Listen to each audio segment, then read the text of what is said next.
Europe 1. Le grand direct des médias avec Jean-Marc Morandini. Les politiques ont-ils leur place dans les talk-shows de divertissement? On a décidé de vous poser la question ce matin et d'en débattre sur l'antenne d'Europe 1 après les dérapages de Nadine Morano dans On n'est pas couché. Beaucoup aujourd'hui affirment qu'ils n'iront plus dans ce type d'émission de divertissement, que ce n'est pas la place des politiques. Donc au contraire, estiment qu'ils ont du temps pour parler, pour s'exprimer. Alors qu'en pensez-vous? On vous attend au 3921 pour en parler avec nous. Marion Mourgue, bonjour. Bonjour. Merci d'être en direct avec nous sur Europe 1, journaliste politique au Figaro Magazine. Face à vous, François Decloset. Bonjour. Bonjour. Journaliste et écrivain. François Decloset, ça fait assez longtemps que se pose cette question quand même de ces émissions de divertissement qui accueillent des politiques et ça revient de façon systématique. On se demande s'ils doivent y aller ou pas. Quelle est votre position là-dessus? D'abord, il y a un fait irréversible. C'est que il existe à l'heure actuelle, et il existera, des émissions qui tout à la fois ont une partie, entre guillemets, sérieuse, politique, philosophique, ce que vous voulez, et puis des séquences de divertissement. Je vous signale d'ailleurs que dans vos magazines écrits, c'est un peu quand même la même chose. Donc ça, c'est irréversible, c'est pas la peine de dire on veut pas, ça ne doit plus exister. Mais ce qu'il faut, c'est que ce ne soit pas le n'importe quoi au niveau des professionnels, de ceux qui font l'émission, qui doivent faire tout de même attention qu'on distingue bien le moment où l'on parle, où l'on réfléchit, où l'on donne des informations du moment où on s'amuse, et que aussi ce soit contrôlé sur le plan des politiques, qu'ils doivent manier le connais-toi toi-même. Est-ce que tu es capable d'aller dans ce genre d'émission sans risquer d'être déstabilisé, de déraper? Est-ce que c'est bien le cadre idéal pour faire passer le message qu'aujourd'hui tu veux faire passer? N'est-ce pas? Il y a un mode d'emploi de ces émissions. Oui, on n'y va pas comme dans une émission classique. Mais absolument pas. Et quand vous regardez en particulier ce qui s'est passé, On n'est pas couché avec Nadine Morano, c'est très intéressant de voir toute la séquence. Qu'est-ce qui s'est passé? Pendant, autant qu'ils me souviennent, je sais pas, à peu près une demi-heure, Nadine Morano n'a parlé que de politique étrangère, que des camps de réfugiés, etc. Et ils étaient comme des ronds de flanc, au point qu'à un moment, je crois, Ruquier lui a dit « Mais on retrouve plus là, Nadine Morano d'habitude ». Et ils l'ont relancé sur Bedos, etc. Et hop, c'est comme ça qu'à un moment, elle leur a fait, entre guillemets, hop, ce cadeau. Tout le monde a parlé de l'émission à partir de cette phrase de Nadine Morano. C'est cela qui s'est passé. Marion Mourgue, quand on entend François Fillon qui dit « Je ne veux pas aller, on n'est pas couché », quand on entend Nicolas Sarkozy qui dit pareil, est-ce qu'ils ont raison pour vous? Moi, je pense que oui. Je ne suis pas sûre que ce soit la place des politiques d'être dans ce genre d'émission, et de plus en plus aujourd'hui. On l'a vu pendant des années, ça fonctionnait. Et pourquoi aujourd'hui, je ne suis pas sûre que ce soit leur place? Parce qu'on est dans un contexte qui est quand même assez dur, sur le plan économique, sur le plan politique. Et je ne suis pas sûre que ça soit les émissions pour répondre à toutes ces questions. Je suis pas mal sur le terrain pour les reportages, et je vois cette colère des gens quand ils constatent que les politiques sont dans ce type d'émission.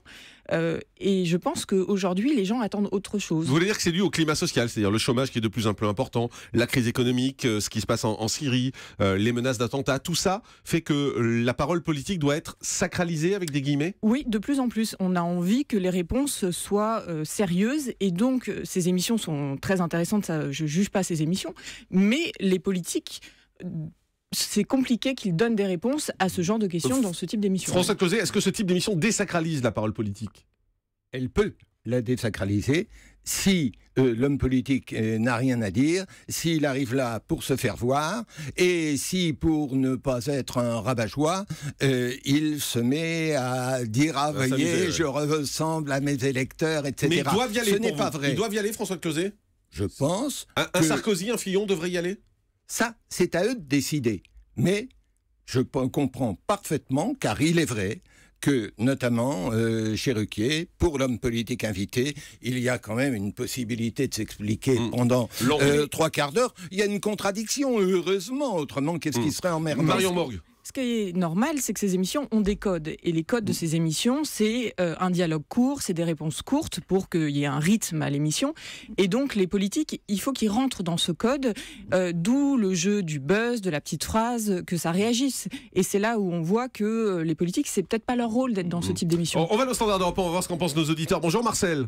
Oui, bonjour Jean-Marc, bonjour à vos invités. Bienvenue sur Europe 1. Pour vous, ils n'ont pas à aller dans ce type d'émission?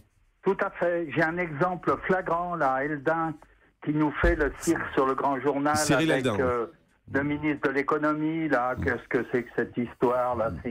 c'est nul, le ministre de l'économie a autre chose à faire, Macron, qu'à faire des sketchs avec Eldin. Voyez. Ça c'est vrai que c'est assez surprenant parce qu'on a vu même Martine Aubry, par exemple, se prêter toute la semaine dernière à ce jeu avec Cyril Eldin. Là, François Closet, ça vous choque? À moi, ça me choque profondément, je vous rejoins, parce que ça me choque pour les journalistes, ça me choque pour les hommes politiques, et je suis consterné de constater que les hommes politiques se précipitent pour se prêter à ce jeu. Alors je comprends très bien, tout un chacun voudrait pouvoir interpeller comme ça un ministre. Dites donc, monsieur le ministre, est-ce que vous pourriez me chanter une chanson, je ne sais quoi. Mais justement, être journaliste, ce n'est pas ça. Et là, moi, je suis très gêné par cette séquence. Marion, vous êtes journaliste politique. Vous êtes journaliste politique au Figaro Magazine. Pourquoi est-ce que les politiques que vous connaissez, que vous fréquentez, pourquoi ils se prêtent à ce jeu avec Cyril Eldin, par exemple? Qu'est-ce que ça leur apporte? Ils croient qu'ils vont avoir l'air sympa? Exactement. C'est une stratégie de communication, c'est l'envie de toucher un autre public qui est souvent plus jeune, qui est moins politisé. C'est l'envie au lieu de parler de chiffres, par exemple pour Emmanuel Macron, au lieu de parler de tout ce qui est technique, c'est de passer pour, et peut-être qu'il l'est, pour quelqu'un qui est beaucoup plus accessible, qui se prête au jeu. Regardez Martine Aubry, elle est quand même très peu accessible pour les journalistes, et là, elle se prête à cette séquence. Donc c'est de dire, ben voilà, moi aussi je peux rire, je suis comme monsieur et madame tout le monde. Mais est-ce que c'est ça qu'on attend des politiques aujourd'hui? On veut qu'ils soient efficaces, on n'en a rien à foutre, qu'ils sachent chanter ou... Oui, et de plus en plus aujourd'hui, on attend qu'ils répondent à des questions, on attend qu'ils fassent quand ils sont au pouvoir, et pas qu'ils soient en train de chanter. Et souvent, ce que j'entends sur le terrain, c'est de dire, mais comment ça se fait qu'ils aient le temps de faire ça? Et donc, ça participe à la désacralisation du politique, et donc aussi à la colère des gens sur le terrain. 39-21, on va au standard. Serge, bonjour. Oui, bonjour, bonjour Jean-Luc. Jean-Marc, et bienvenue sur Europe 1. On vous écoute. Donc en fait, moi je veux dire que oui, ils ont leur place là-dedans, puisqu'ils se considèrent, ils disent qu'ils sont des hommes publics, comme les acteurs, les écrivains, les musiciens qu'on peut y voir, donc il n'y a pas de raison qu'on les entende pas non plus. Le problème, c'est qu'ils sont habitués à des émissions préparées, comme celle qu'on a pu voir avec M. Sarkozy, où Jean-Pierre Pernaut était l'intervenant principal, et en fait où tout était préparé. Ou alors ce sont des émissions avec des journalistes qui font plus ou moins partie du milieu et qui les poussent pas beaucoup dans leur retranchement. Alors que chez Ruquier, par exemple, ce sont des gens moins complaisants vis-à-vis d'eux. Et je trouve que ceux qui veulent pas y aller, pour moi, c'est une marque de lâcheté, comme Fillon, Sarkozy actuellement.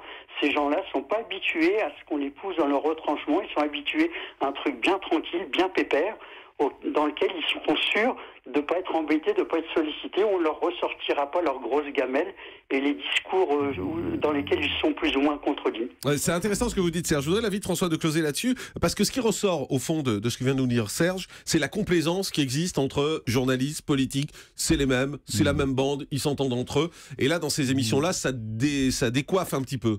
Ça peut décoiffer. Vous savez, moi personnellement, à 4 reprises, je suis allé chez Ruquier.